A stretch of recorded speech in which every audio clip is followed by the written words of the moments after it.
جی ناظرین، مدیجی سے آپ کو تازہ ترین خبر سے آگاہ کرتے چلیں کہ گورنمنٹ ہائی اسکول مدیجی کے سامنے ایک مرغی شاپ سے مرغی فروش کو مدیجی پولیس نے گرفتار کر لیا ہے، اور بتایا جا رہا ہے کہ کچھ دن پہلے 9 دنوں سے ایک گوشت کا شرہ چوری ہوا تھا جو کہ اس دکان والے سے ملا ہے، اور یہ بھی بتایا جا رہا ہے کہ کسی ہیرونی نے اس دکاندار کو یہ شرہ بیچا تھا، اور مالک نے اچانک پہچان لیا اور مالک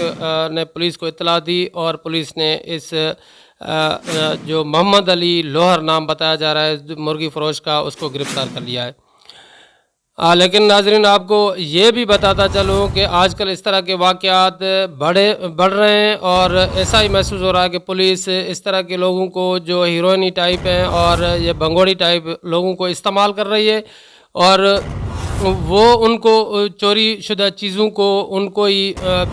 بھیجا رہا ہے کہ آپ اس کو بیچیں، اور پھر ایک دو دن کے بعد پولیس اس دکاندار کے اوپر چڑھائی کر دیتی ہے